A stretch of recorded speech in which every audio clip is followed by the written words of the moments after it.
Hola, hola, ¿cómo va? Aquí estamos en Diputado TV. Hoy, resumen de noticias, un repaso de esta semana que se fue. Con vos. Muy buenas tardes, esta es una nueva edición de Plenario. Inmediatamente después de la reunión de comisión que acaban de ver, la reunión era de la Comisión de Intereses Marítimos, Fluviales, Pesqueros y Portuarios que preside el diputado Gabriel Chumpitas. Y bueno, fue informativa al inicio y después se dedicaron a exponer los diputados muchas críticas para el decreto 340 y cuestionamientos a lo que entienden como una desregulación de la marina mercante. Pero el tema, sin lugar a dudas, el tema de la jornada es la reunión que se dio no acá en el Congreso, sino en la Casa de Gobierno de los diputados de La Libertad Avanza con el presidente de la Nación. De eso vamos a hablar a lo largo de este programa con mis compañeros. Ahí vemos la presencia, la reunión de la que participaron prácticamente todos los diputados de La Libertad Avanza, no aliados, todos eran LLA puros. Estuvieron ausentes solamente el diputado Pauli, Romina Díez y la diputada Marcela Pagano. Y bueno, vamos a hablar de lo que sucedió en esa reunión con mis compañeros. ¿Cómo estás, Martín? ¿Qué tal, José? Muy Pablo, bien. ¿cómo andan? Buenas tardes. Sí, así ves, un intento del oficialismo de retomar la iniciativa en el Congreso, en las últimas sesiones, ya sea que se hayan concretado o no, como la última, que no hubo quórum, los temas y la iniciativa eran de los bloques opositores. Bueno, a partir de los últimos anuncios en materia económica del gobierno, bueno, algunas partes, algunos segmentos de esos anuncios van a ser discutidos en el Congreso. Y Javier Milei lo que hizo fue, bueno, trabajar línea, como se dice habitualmente. Cada tanto lo hacen los presidentes con los oficialismos. En este caso arrancó por diputados, que es donde van a iniciarse estos debates. Así que bueno, vamos a ver qué dejó esta reunión. Y fue en el marco de lo que se dio en llamar como una clase magistral. ¿Cómo estás, Pablo? ¿Cómo te va, José Vos Martín? ¿Todo fuiste bien? nuestros ojos ahí en la Casa de Gobierno. Bueno, sí, estuve hoy en Casa Rosada y efectivamente estuvo esta reunión donde se lo vio el presidente Milei explicando en un pizarrón, ¿sí?, cómo, bueno, algunas variables de la economía, ¿no? Por lo que trascendió que fue muy escueta la información, se habló de inflación, se habló de cómo marcha la economía y también se habló un poco de estos proyectos que van a ingresar, de la modificación a la ley penal tributaria, a lo que tiene que ver con la ley de procedimiento fiscal o cuestiones más administrativas. Todo eso formó parte de la charla que el presidente Milei tuvo con la mayoría, la gran mayoría del bloque de diputados de La Libertad Avanza. También obviamente estuvo Martín Menem, ahí se lo ve en la imagen al fondo, ¿sí?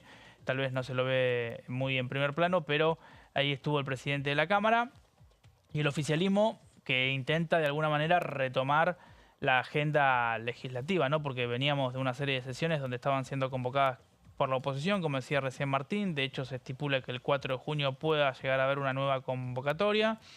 Bueno, en el mientras tanto, obviamente, el oficialismo está enfocado en lo que tiene que ver con la economía, con la cuestión de poder establecer un nuevo régimen, como le dicen, porque no quieren llamarlo blanqueo. El propio ministro de Economía, Toto Caputo, dijo que no es un blanqueo, sino que es un nuevo régimen para que los argentinos podamos disponer, sin tener temor a ser perseguidos por la ley o por ARCA, de aquellos dólares que tengamos en algún lado, digamos, refugiados, resguardados, ahorrados, abajo del colchón, como se dice comúnmente.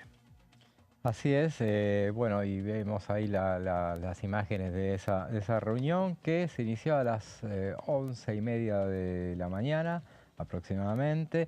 Se habló, obviamente, como decían mis compañeros, del plan de reparación histórica de los ahorros de los argentinos.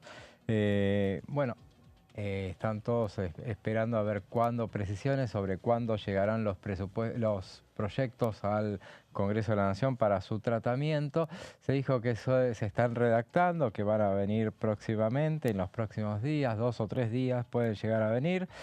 Fue calificada como una muy buena charla de la que salieron satisfechos y bueno, es como decía Martín, también es una práctica de los gobiernos Bueno, bajarle letra a sus diputados, una muestra de acercamiento con sus propios legisladores, con la particularidad de que mientras otras administraciones lo hacen en Olivos, en este gobierno le gusta hacerlo directamente en la Casa de Gobierno donde los ha recibido. No es la primera vez que recibe a los diputados, pero esta vez tuvo la particularidad de que, como decía Pablo, fue una clase magistral en la que llevó su pizarra blanca y expuso los lineamientos centrales en materia general de economía y en esto que, bueno, es lo que tienen que salir a explicar entonces este plan de reparación histórica de los ahorros que se pone en marcha y que es una dolarización endógena.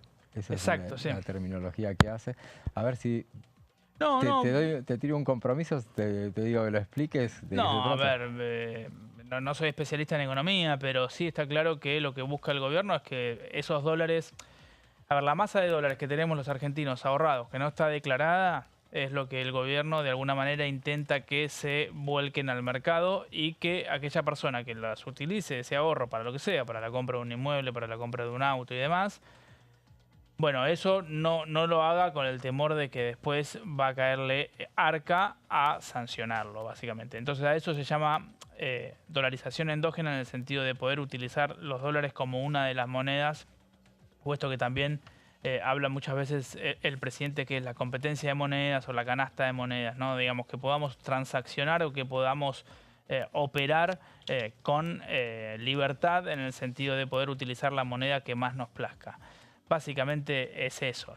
Pero bueno, es un golpe de efecto, me parece a mí, que busca el gobierno, que ya estuvo el anuncio la semana pasada, con esta idea de poder, para mí, seguir relanzando la economía de alguna manera, ¿no? Claro. Y tratar de inyectarle dólares al sistema en un momento donde el gobierno además no logra acumular reservas, más allá de que el presidente había dicho que con el empréstito del Fondo Monetario se venían 50.000 millones de dólares de reserva. Bueno, eso todavía no está sucediendo. Hoy las reservas están en torno a los 38.000 millones de dólares. Bueno, entonces me parece que el gobierno ahí trata, bueno, de que los dólares que tenemos encanutados los gastemos, los pongamos a circular, a dar vuelta en el mercado, los gastemos y así de alguna manera también meterle más dólares al sistema. Seguimos acá, Fer, con Así Pasos es. Perdidos y con una actividad muy importante que hubo ayer que decíamos en el programa se había transformado en el hecho político más importante de la jornada, ¿no? Porque dentro de asuntos constitucionales siguieron debatiendo la modificación del AGN sin llegar a ninguna resolución porque van a invitar expertos. Pero luego, cuando se reunió la Comisión Bicameral de Defensores de los Niños, Niñas y Adolescentes, derivó en una discusión muy, muy caldeada y muy intensa entre el oficialismo y sus aliados y sectores de la oposición. Claro, bueno, sin lugar a dudas, ahí estaba un objetivo que tuvo el oficialismo de construir mayorías para desplazar a Marisa Graham, a la titular, hasta quien era titular de la Defensoría, que había prorrogado, se había autoprorrogado su mandato, que el mandato ya había vencido, que en el medio no estaba conformada la comisión. Tardó mucho en constituirse la comisión y en tener también autoridades, claro, ¿no? pero lo cierto es que desde el punto de vista ideológico, Marisa Graham no tenía nada que ver con el pensamiento de la Libertad Avanza. Exactamente. Entonces me parece que ahí el objetivo estaba prefijado ya desde hace tiempo. La tormenta perfecta. Exacto. La tormenta perfecta, ¿no? Exacto. Una combinación de factores. Primero, una bicameral también muy sensible, con un tema muy sensible para ambas cámaras, que tiene que ver con las defensorías. Insisto, la Defensoría del Pueblo de la Nación lleva una situación de virtual acefalía hace 15 años. En el caso de la Defensoría de Niños, Niñas y Adolescentes estamos... Esa es la imagen del oficialismo, Nicolás Mayoraz. Y Nadia Márquez. Y posteriormente a esta reunión hubo un posteo del presidente de la Cámara de Diputados con una foto junto a ellos en la presidencia de la Cámara, y Martín Menem puso poniendo las cosas en su lugar en la Defensoría del Niño. Excelente trabajo, Nadia Márquez y Nicolás Mayoraz. Ahí está, respaldo institucional de la Cámara de Diputados a través de su presidente, Martín Menem, a los integrantes de su bloque que lograron articular una mayoría simple para hacer caer la resolución 1. Resolución 1 que firmó Marisa Graham luego de un dato que también se escuchó en esta bicameral, y es que cuando comenzó a correr el plazo de 180 días previo a la finalización del primer mandato de Marisa Graham, recordemos que fue luego de un concurso con oposición de antecedentes designada en el año 2020, su mandato concluía ahora hasta el 1 de marzo, ante la bicameral que no se constituyó y luego de haber anticipado utilizó esta resolución. Esa prórroga tácita, fue rechazada por la bicameral. Hay un antecedente que tiene que ver con el Comité Nacional de Prevención de la Tortura, también que depende de una comisión del Senado, comisión que demoró en constituirse, que los integrantes y especialmente las autoridades de ese comité hicieron una prórroga tácita, pero acá hay una diferencia. La Comisión del Senado reconoció su mora respecto a su constitución y a su trabajo respecto al organismo que es su misión. Bueno, ahí está un tema político, porque en este caso esta bicameral no siguió ese camino. Desconoció la resolución y directamente provocó que Graham hubiera concluido su función ayer. Vamos a repasar un poco la sesión de esta comisión bicameral. Primero vamos a empezar con Paula Penaca, secretaria parlamentaria de Unión por la Patria, quien fue argumentando en relación a las demoras, que bien contaba Claudio, que tiene este Congreso para el nombramiento de un nuevo referente, un nuevo defensor o defensora de las infancias. Una reflexión general, ¿no? Porque la verdad es que el diputado propinante inicia su intervención haciendo una consideración política que está muy bien, porque somos diputados y diputadas y a eso somos convocados también en estos debates, pero me parece que se olvida de una parte, digamos, ¿no? Porque habla desde un oficialismo que redujo en el poquito tiempo que viene gobernando la inversión en políticas de niñez a niveles no redujo la pobreza y sí redujo la inversión en políticas de niñez a niveles nunca vistos, ¿no? Solamente en un año, por lo menos presupuestariamente, hay un 15% menos de inversión durante todo el año 2024 que en los años anteriores. Se redujeron las becas Progresar por lo menos en un 50%, se desarmaron por lo menos solo en el 2025 a través de resoluciones directas del Ejecutivo, por lo menos 6 programas destinados a la promoción de los derechos de los niños, niñas y adolescentes. Se desinvirtió un programa que era central como el Centro de Desarrollo Infantil, reduciendo su presupuesto en un 67%. Y les voy a contar algo, presidenta, si me da unos minutitos más. ¿Sabe de dónde venimos? Un grupo de diputados y diputadas de mi bloque, y no solo de mi bloque, porque había también diputados de otros bloques, legisladores de otros bloques, del Hospital Garrahan. Entonces, venir a rasgarse las vestiduras cuando se meten desfinanciando el hospital, que es un hospital modelo, referencia en todo el país, no solamente en la Ciudad de Buenos Aires, donde está establecido, sino que forma incluso a los mejores profesionales en todos los hospitales pediátricos de todas las provincias de la Argentina, como es el Hospital Garrahan, y este gobierno se está dedicando a desfinanciarlo para vaciarlo y después cerrarlo, con un procedimiento de asfixia de los sueldos de los trabajadores y las trabajadoras de la salud, que lo que hacen es cuidar la vida de nuestros pibes y pibas, que no tiene precedentes. Entonces, la verdad que primero déjeme hacer esta intervención más política, si se quiere, porque no sé cómo no se le cae la cara al diputado Mayoranz cuando viene acá a señalar con el dedo.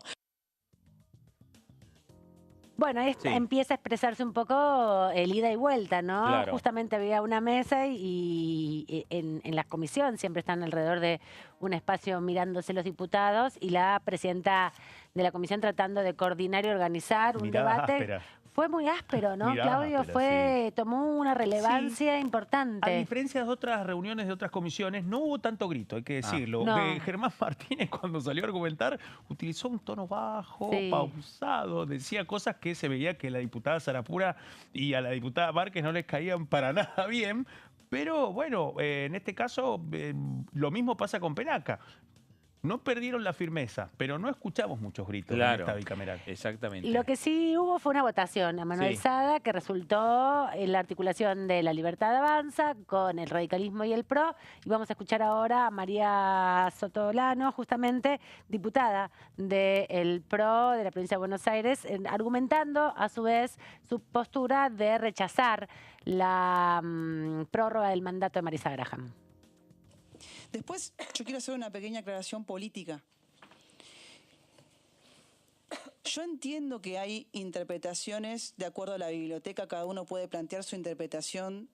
Esto pasa en el ámbito jurídico, ¿no? De acuerdo a la biblioteca es como la interpretación, esto pasa en la ley, pasa en el ámbito jurídico. Si hay un bloque acá que quiere seguir sosteniendo, que está claro quiénes son, ¿no? Quieren seguir sosteniendo la prórroga y el mandato de la defensora actual, bien, es una postura y acá hay otra postura. Yo estoy de acuerdo en este marco por la interpretación de la biblioteca, estoy de acuerdo con lo que han planteado tanto la presidencia como el bloque de la Libertad Avanza y lo hemos manifestado nosotros. Nosotros no queremos que la defensora Marisa Graham esté al frente de la defensoría. Lo hemos dicho ya, son las 4 de la tarde, estamos hace 2 horas hablando de lo que cada uno piensa e interpretando los diferentes artículos. Si después hay bloques que quieren impugnar y seguir haciendo acciones posteriores, es absolutamente legítimo que lo hagan. Digo, me parece, está bien, pero digo, me parece a mí que las manifestaciones han sido claras. Eso es a lo que voy. Y la interpretación está clara también. Vayamos a votación y después si hay algún bloque que no está de acuerdo con lo que se votó y quieren proceder con otra postura, háganlo. Digo, porque si no pareciera como que la cefalía, para mí chicos, perdón, lo voy a decir de esta manera, la defensoría está céfala per se. Porque no da respuestas a la vulneración de derechos, no da respuesta a los casos, no hay abogados de familia que van a la defensoría y no encuentran respuesta. La defensoría per se ya está céfala. Bueno, la discusión tiene que ver con eso. Sí, la prórroga de mandato que se firmó en los primeros días de enero de este año por el vencimiento del mandato de Marisa Graham era válido o no en un contexto de demora del Congreso para el nombramiento. Y en esta latencia que bien cuenta Claudio, que es la experiencia argentina, ¿no? Las bicamerales y la designación de una manera como fue la de la Defensoría de las Infancias, ejemplar, porque hubo un concurso público con más de 40, 50 propuestas. Tienen que presentar un programa de 4 años de trabajo, no es simplemente que dicen yo quiero y mis antecedentes me convalidan. Y eso fue lo que se contrastó. ¿Se acuerdan que hubo acá en el contexto de la pandemia, se usó el recinto para la evaluación que se le hizo? Fue vivido como un paso muy importante para un Congreso que, insisto, ya viene de una experiencia que no ha tenido resolución respecto al futuro de la Defensoría del Pueblo de la Nación. En el caso específico de la Defensoría del Pueblo de la Nación estamos hablando de un organismo creado por una ley del Congreso antes de la reforma constitucional del 94, después fue incluido el Defensor del Pueblo dentro de la reforma constitucional del 94. En el caso de la Defensoría de Niños, Niñas y Adolescentes estamos hablando de un organismo creado por una ley del Congreso del año 2005. Recién en el año 2020 se avanza con este proceso, se logra designar a Graham. Bueno, en este contexto, Graham también tomó la decisión de no buscar un segundo mandato, porque este es otro dato muy importante, tenía la posibilidad de buscar un segundo mandato, decide no buscarlo, pero en este contexto, en donde la bicameral no se constituyó el año pasado en algo que impacta directamente en la decisión política de los presidentes de las 2 cámaras del Congreso de la Nación. Es decir, tanto el titular de esta Cámara, Martín Menem, como la titular del Senado, Victoria Villarroel. En distintas oportunidades, bueno, buena parte de la prensa acreditada buscó saber el año pasado cuál era la decisión, la motivación respecto y el proyecto para la Defensoría de Niños, Niñas y Adolescentes. Bueno, finalmente la respuesta la hemos conocido finalmente ayer. Por una parte, con la demora para la constitución de esta bicameral. Luego, con esta decisión que revoca una decisión administrativa y la gran pregunta, ¿quién va a ser el próximo titular de la Defensoría? Donde la pregunta es, si no se terminan de cristalizar los números necesarios para la decisión, que requiere 2/3, especialmente esa bicameral, ¿Qué puede pasar con la Defensoría? Algunos se preocupan respecto a eso, a si la cefalía puede implicar que no solamente quede en el freno total la Defensoría, y eso es otro tema. Se va a saber la semana que viene, cuando se discuta el punto 4 que quedaba de la reunión de ayer, y es, bueno, cómo va a ser la administración de la Defensoría hasta que se concrete este proceso que, si no me equivoco, 16 de junio. 16 de junio comienza, se publica, eso es lo que Claro. también se aprobó ayer. Resolvieron principalmente la aprobación del llamado concurso primero y luego, bueno, se embarcaron una discusión que vamos a ver otro fragmento, en este caso de Nicolás Mayoraz, representando el oficialismo. Yo creo que el problema de la niñez no es que no tenga un defensor hoy en día, un defensor. El problema han sido las políticas públicas que llegaron a que el 60% de los niños en la Argentina sean pobres. Eso no fue producto de un defensor que haya habido en un defensor general. Producto de las políticas que llevaron adelante los gobiernos anteriores de llevar al 60% a la pobreza, a la niñez. Ese es el primer responsable. Y no es la política. Tienen nombre y apellido los gobernantes. O sea que esto no es un problema de la política, No, la política se usa el término para decir a veces, para esconder con nombre y apellido los responsables de que haya ocurrido lo que ocurrió y que el país haya llegado a la crisis que hoy vive.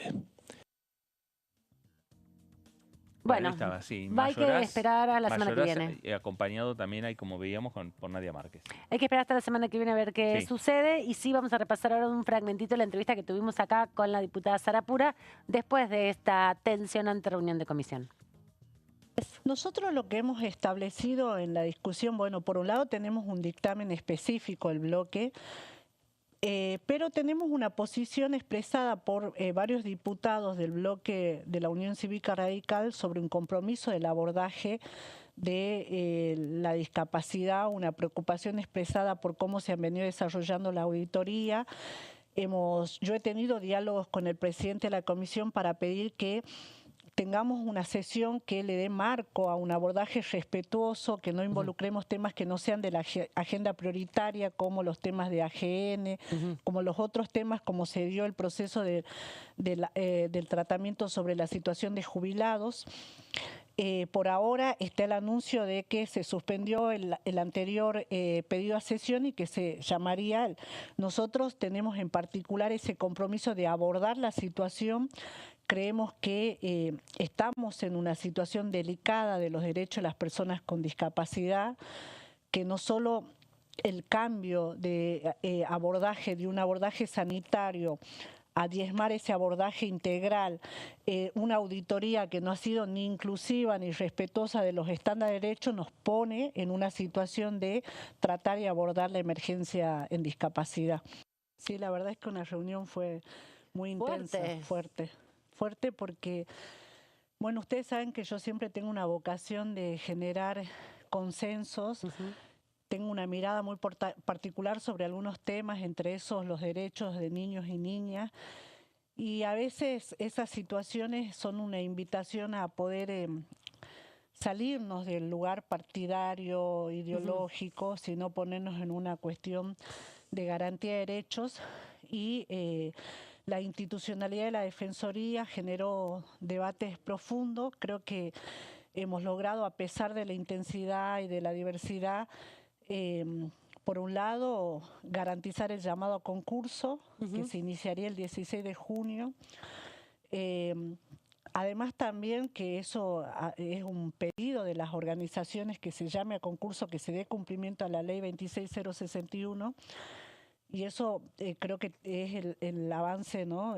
Sobre la convocatoria que habíamos hecho en el temario propuesto, ¿no?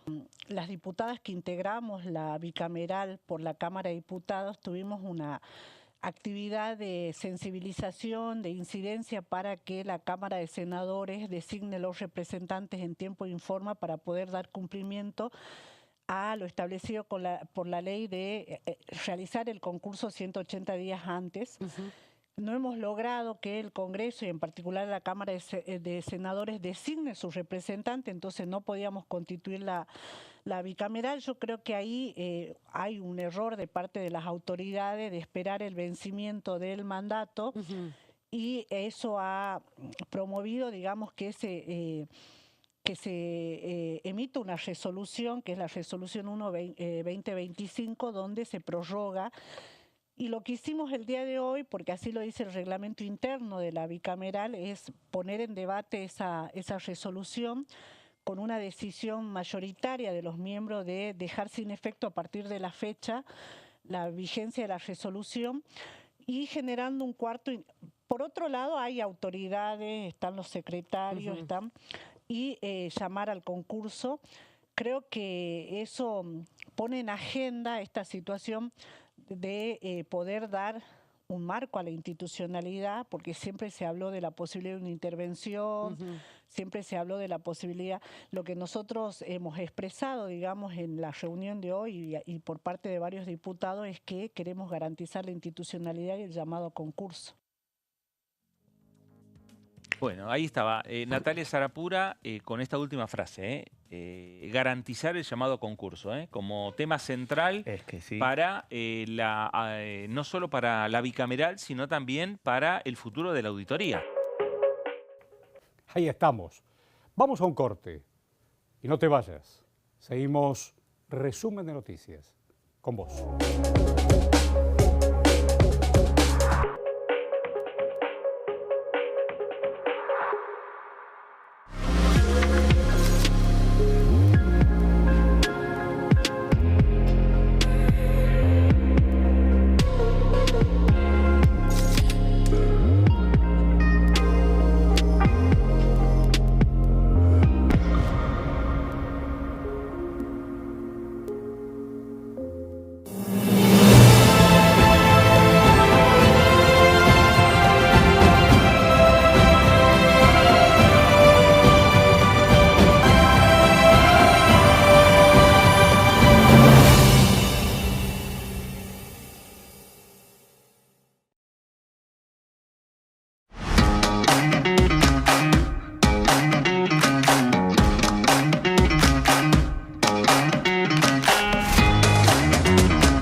La Cámara de Diputados tiene 257 miembros.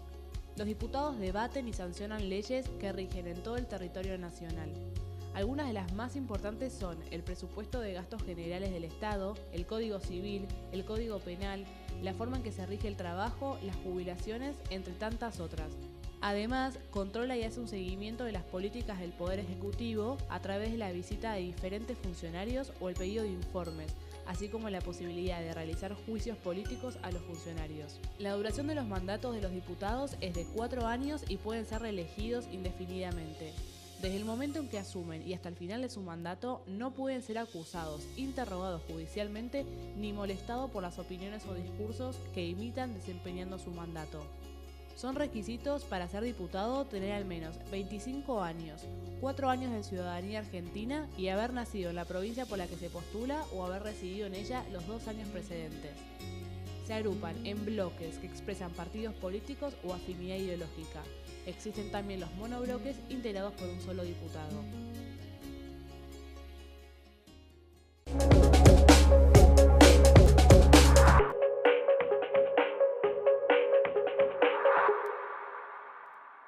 Y aquí estamos. Continuamos con resumen de noticias. Lo mejor de la semana parlamentaria. Aquí estamos.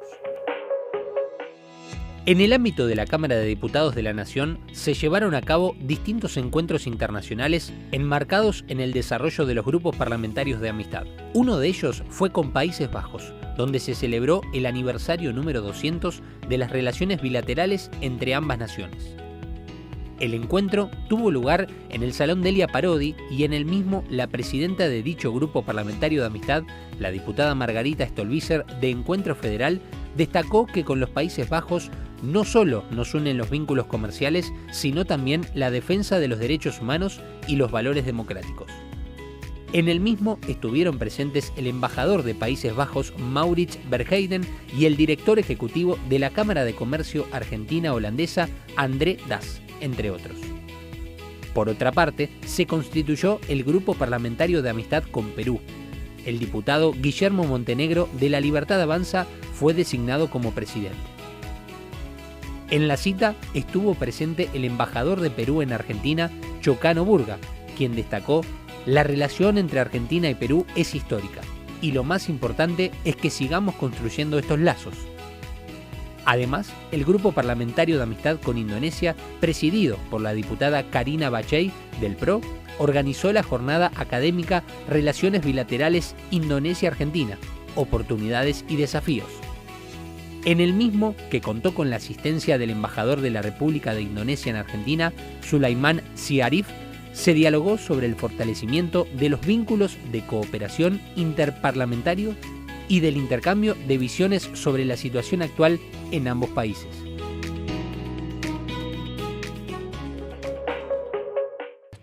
Aquí estamos en el reencuentro de Quórum, estamos en Diputado TV, estamos pensando en voz alta.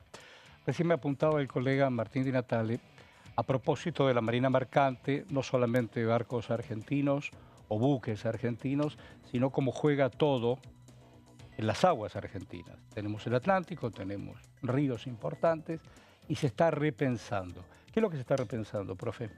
Bueno, hubo un debate en la Comisión de Pesca, justamente, sobre la situación del sector pesquero y la marina mercante, una radiografía de lo que hoy hay, que muchos de los invitados que estuvieron en esa comisión graficaron como una situación de crisis. La Comisión de Intereses Marítimos, Fluviales y Pesqueros, que preside Gabriel Chumpitas, Futuro y Libertad, bueno, recibió a referentes de la sociedad civil, del empresariado, del sector sindical, para justamente evaluar a ver cómo está este sector. Primer tema, sistema de trazabilidad. Consuelo Bilbao, que es directora del Círculo de Políticas Ambientales, dijo o analizó la importancia de que la Argentina cuente con un sistema nacional de trazabilidad de la pesca, porque claro, esto lo que daría es un seguimiento de cómo funciona o cómo está el sector en toda la cadena productiva, ¿no? Ella dijo que es un instrumento que tienen las naciones del mundo para combatir la pesca ilegal. Primer punto. Segundo punto, hablando de marina mercante específicamente, Jorge Tirabassi, quien es presidente del Centro de Capitanes de Ultramar y Oficiales de la Marina Mercante, habló sobre este tema y, entre otras cosas, dijo: estamos atravesando una situación muy grave en nuestro sector. Es una situación terminal si esto prospera. La Marina Mercante tiene 40 buques navegando en las aguas argentinas y genera más de 4.000 puestos de trabajo hoy. Y por eso Irabazi, como representante de los capitanes de ultramar de la Marina Mercante, dijo que por el nuevo modelo económico y nacional hay actividades que tienen que reformular el ejercicio económico de negocios, una crítica también al gobierno nacional. Las mejores soluciones van a salir del diálogo, dijo otro de los referentes. Bueno, y la crisis, en líneas generales, la crisis de la pesca y de la pesca específica. Por ejemplo, un caso concreto que ahí se habló, la pesca de langostinos, por ejemplo, cayó un 2,8% por el precio internacional y hay una parálisis en este sector. Así que bueno, un pantallazo de lo que está hoy ocurriendo en el sector de la pesca en la Argentina y en particular la Marina Mercante. María Caferato, un tema muy de coyuntura, es el Garraham. Primero estaba la medida de fuerza para hoy y la conciliación obligatoria, pero un tema de hipersensibilidad está ocupando prácticamente el 80% de la agenda. ¿Qué está pasando, Sí, María? igual recordemos que están habiendo protestas, sí, ¿no? claro. A nivel de paro general hace ya varios días que hacen a el hospital pediátrico más importante de toda la Argentina y que es un faro a nivel de Latinoamérica, se encuentra en una situación muy delicada por falta de presupuesto. Hay dos grandes ejes. Por un lado, lo que tiene que ver con los sueldos de los médicos y las médicas y particular hincapié en la situación de los residentes, que son los que están más complicados. Sueldos, sí, vos dijiste médicos, médicas y enfermeras, que es un tema también particularmente hacen hincapié los médicos cuando hablas con ellos. Están denunciando una pérdida del poder adquisitivo de más del 20% en el último año, lo que lleva a medidas tan fuertes como un paro general. No es tan común que un hospital lleve adelante un paro general y menos un hospital de la importancia que tiene el Garraham, ¿no? Para ubicarlos en tiempo y espacio, porque venimos de muchas medidas de fuerza en muchos lugares de la salud pública o de empleados públicos, pero el Garraham tiene otra connotación y estamos viéndolo porque hay muchos otros hospitales públicos que en acompañamiento del Garraham también estaban llevando medidas de fuerza. Lo que pasa, María, acá, el caso particular es que te explican los que saben, es que, por ejemplo, más allá de que un chico sea atendido en hospital público o privado, en muchísimos casos, incluso en los sectores privados, tienen que ser trasladados al Garraham porque el nivel de atención y de conocimiento que hay está exclusivamente ahí, es único en Latinoamérica, te dicen. Ese es el tema principal. Si esto se cierra, bueno, no hay otro lugar.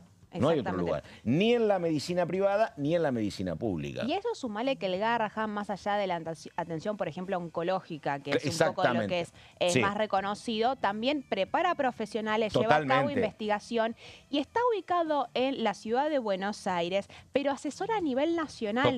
Porque hay muchos intercambios a nivel virtual que cuando hay casos complejos y tal vez no pueden derivarlos al hospital de Garraham, se hacen las consultas de manera virtual, entonces tiene un rol importante al nivel nacional. En materia de trasplantes también ha sido pionero y hay decenas de casos. Siempre lo que era la percepción popular del Garraham está asociado con buenas noticias. Chicos que se recuperaban, chicos sanados. Tratamientos de vanguardia, que es muy reconocido el Garraham. Entonces, después te voy a dar unos datos sobre la porcentaje, la cantidad de gente que va, porque es muy interesante. Pero uno tiene en la memoria, en la puerta del Garraham para hechos celebratorios desde hace 30 años. Sí. Es motivo de orgullo del país. Entonces, tenemos acá presentado un pedido de informes que hicieron un conjunto de diputados y diputadas, fundamentalmente de Democracia para Siempre, pero también de Encuentro Federal. Ahí está. La principal impulsora es la diputada radical Carla Carrizo, pero también lo firman el presidente del bloque, Pablo Juliano, Mónica Fein, del Partido Socialista, Dania Tabela, también de Democracia para Siempre, y Margarita Stolbizer, entre otros diputados, son 9 en total, de parte de Encuentro Federal. Recién me decían que Mónica Fein, que fue intendente de Rosario y ministra de Salud del gobierno socialista, hizo declaraciones muy concretas y puntuales, Mónica Fein. Hace un ratito, dale. No, para entender que es un proyecto dentro de todo de una oposición que supo acompañar en un momento al gobierno nacional, que ahora igual, digámoslo, todo tiene un rol opositor muy fuerte. ¿Y qué Lo que preguntan? hacen es un pedido de informes para que detallen sobre cómo está la situación actualmente en el Garrahan. El pedido de informes siempre se utiliza como una herramienta de presión al gobierno nacional. ¿Y qué es lo que le preguntan al Poder Ejecutivo? Vamos a la próxima placa.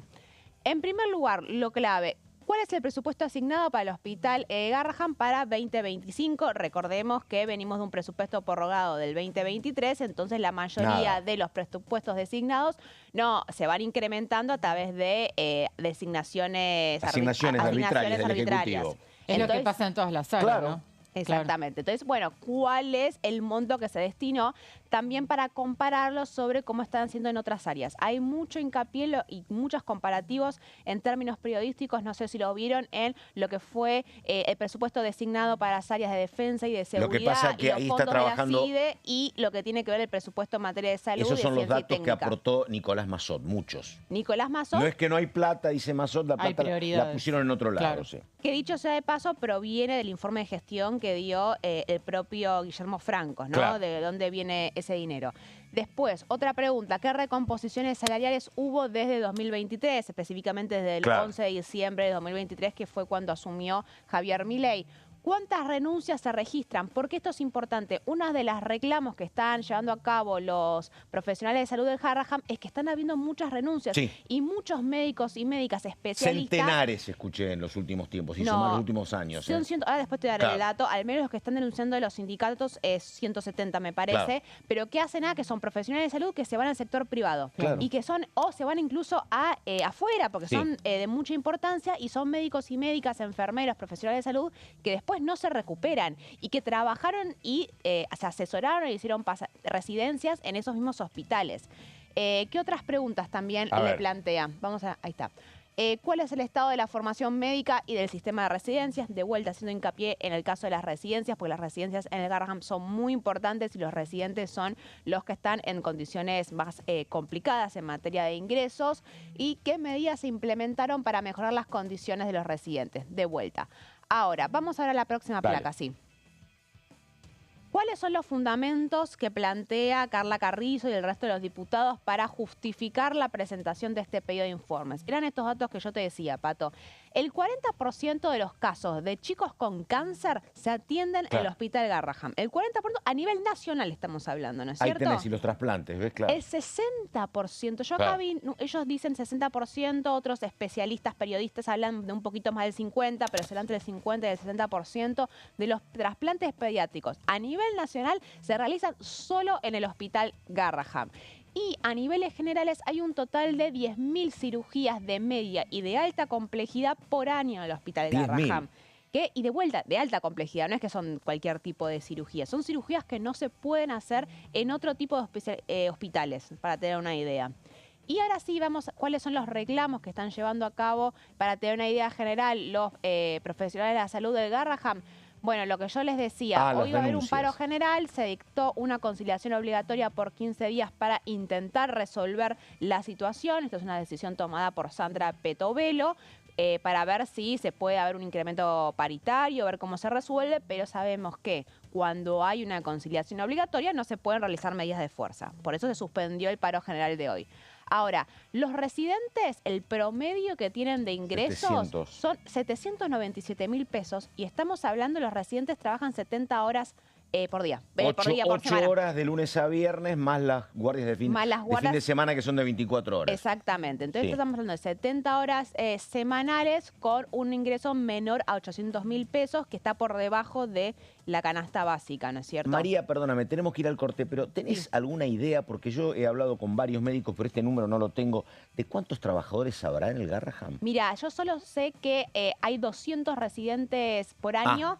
En materia que se reciben, y hay un cupo nuevo de ingresos de residentes de 60. Es muy demandado. Más lo que debe ser el personal ya estable, no residentes, más enfermeros. Pero digo esto porque la verdad Si querés, bueno, es una cuestión dogmática, no toco ningún número que afecte el equilibrio fiscal, pero es un número irrelevante en materia de presupuesto para que, por lo menos, este sector, que son científicos y profesionales, tenga un sueldo más digno, ¿no? Y que de vuelta no es un son tema económico, me profesionales parece. que son, digamos, son Claro. requeridos por todo el mundo. También en esta semana, ayer, lo comentábamos ayer justamente, la reunión que hubo de la Comisión de Discapacidad sobre un tema que es lo que va a dominar los próximos días, teniendo en cuenta que hay un pedido de sesión previsto, ya no formalizado, pero sí previsto para el 4 de junio, que es para tratar la emergencia en discapacidad. Y ayer justamente hubo una reunión en la que se analizaron el tema de un proyecto que sale para fortalecer a las cooperativas que trabajan en la inclusión laboral de las personas con discapacidad, una reunión bastante extensa en la que participaron invitados y se habló, entre otras cosas, de que hay 5 millones de personas que viven con algún tipo de discapacidad en la Argentina, fue uno de los comentarios que se dijo, y de ese total el 82,5% no tiene trabajo, un dato no menor. Y a propósito de la emergencia en discapacidad, se conoció el impacto fiscal que va a tener la iniciativa en caso de que se vaya a poner en práctica, que puede llegar a tener hasta un 0,42% del PBI, que no es un dato menor. Veamos lo que decía ayer en la reunión de comisión la diputada Victoria Tolosa Paz. Bueno, yo creo que tenemos que revisar una reforma estructural. Si efectivamente a 10 años de talleres protegidos lo único que encontramos son 236 talleres protegidos que le dan, gracias a Dios, trabajo y oportunidad, pero a tan solo 6.000 personas, y además de no haber reconocido ese trabajo, lo que hacemos es empujarlos en materia impositiva a que dejen de existir, estamos muy lejos de poder cumplir no solamente con la Convención, que tiene que poner en igualdad de condiciones a las personas con discapacidad en el mundo laboral, que tiene que ser abierto, que tiene que ser accesible y que tiene que estar lejos de la mirada de segregación de las personas con discapacidad, solo entre personas con discapacidad, para seguir reafirmando en todo caso que no hay derecho a poder obviamente brindarles una vida de oportunidades en el marco de lo que ellos quieran elegir como trabajo, cuáles son sus deseos de las personas con discapacidad, a qué se quieren dedicar y cómo en todo caso nosotros legislamos para poder cumplir eso que está allí presente en las personas con discapacidad. Por eso celebro que el presidente de esta comisión haya empezado este lunes, medio lluvioso para la provincia de Buenos Aires por el clima, pero con esta capacidad de poder discutir realmente qué queremos hacer en materia del derecho laboral para las personas con discapacidad, que va sin duda por una mirada que tienen las cooperativas, que lo comparto, porque hay algo que después del día de ayer, del Día de la Patria, en donde muchos escuchamos atentamente, no solamente las palabras de nuestro arzobispo García Cuerva, en tanto volver a una Argentina en donde la dignidad del ser humano pase a estar en el centro de la escena, y bien que ustedes, todos los que integran estas cooperativas, buscaron una forma de constituirse donde la solidaridad y el valor supremo, la dignidad humana, está en el centro de la conformación de cualquiera de las cooperativas que integran la red del cooperativismo en la República Argentina. Escuchamos a la diputada Victoria Tolosa Paz en la reunión de la Comisión de Discapacidad que se desarrolló ayer, y hablábamos del informe de la Oficina de Presupuesto del Congreso, que era lo que estaban esperando de cara a la reunión, al debate que se va a dar en el recinto la próxima semana. Y la emergencia en discapacidad, damos algunos datos más, por ejemplo, provocaría el incremento en beneficiarios de entre 493.000 y 946.000 personas. Serían, eso implica entonces dos escenarios. En uno, un refuerzo fiscal de 1.889.371.000 pesos, y en el caso más extremo de 3.627.495 pesos sería lo que se generaría. Y en este caso entonces son de 0,22% del PBI al 0,42% del PBI. Son los cálculos que se hacen respecto del incremento del costo fiscal de esta cuestión. Veamos también lo que decía el diputado Nicolás del Caño en la reunión de ayer. Emergencia que hemos dictaminado en esta comisión y en otras comisiones, que a partir de emplazamientos, ¿no? Porque para que todos sepan, la comisión de presupuesto que preside Esper, si no se emplazaba desde el recinto, no iba a tratar jamás el tema de la emergencia en discapacidad. Y eso ya, bueno, estamos ahora esperando, inicialmente iba a ser el 29, ahora aparentemente sería el 4 de junio que convocaríamos, y si no, bueno, definir una fecha concreta. Pero bueno, en esta situación creo que es muy importante generar estos espacios y tener en cuenta, digo, que cualquier, como recién decía la diputada, ¿no? Si logramos una ley, ¿no? que mejora todo el marco legislativo, pero que después se veta, o que después no se cumplen, digo, ¿no? O tenemos el caso de los talleres protegidos que también, que 28.000 pesos, bueno, pierde el sentido original, digamos, de lo que se proponía, ¿no? Sí, realmente es algo inaceptable.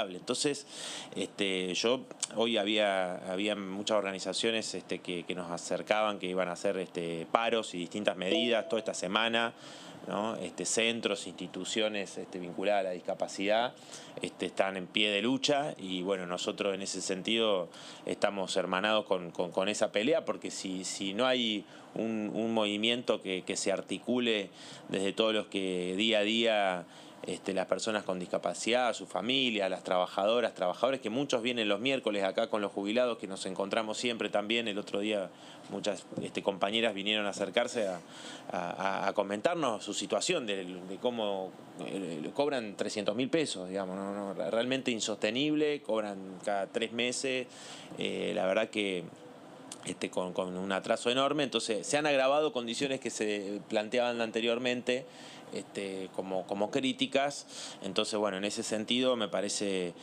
que este espíritu, digamos, de solidario de las cooperativas que ustedes cotidianamente llevan adelante, creo fundamental hoy que lo podamos trasladar y generar una pelea fuerte entre todos para lograr la emergencia. Es un paso, digo, pero después tenemos que lograr que se apruebe en el Senado, tenemos que impedir que se vete, tenemos una pelea y que se cumplan, ¿no? Seguro nos van a decir degenerados fiscales, pero los que son degenerados sociales son ellos, que le pasan la motosierra a las personas que laburaron toda su vida, y a las personas con discapacidad, y a todo el colectivo, y a todos los laburantes, ¿no? Porque ahora dicen que van a prohibir el derecho a huelga, y quieren que las paritarias sean del 1%, mientras la inflación obviamente va muy por encima. Entonces creo que en este contexto es muy importante que todo el colectivo de discapacidad vincule su pelea a la del conjunto del pueblo trabajador, que también está afectado. Así que bueno, muchísimas gracias, y seguir coordinando y trabajando en todo lo que ustedes consideren que podamos hacer. Escuchábamos al diputado Nicolás del Caño hablando en la reunión de la Comisión de Discapacidad, y atendiendo lo que viene, el debate que decíamos que es el de la emergencia en discapacidad. Ahí nos estamos reencontrando en Diputado TV, en resumen de noticias. Gracias.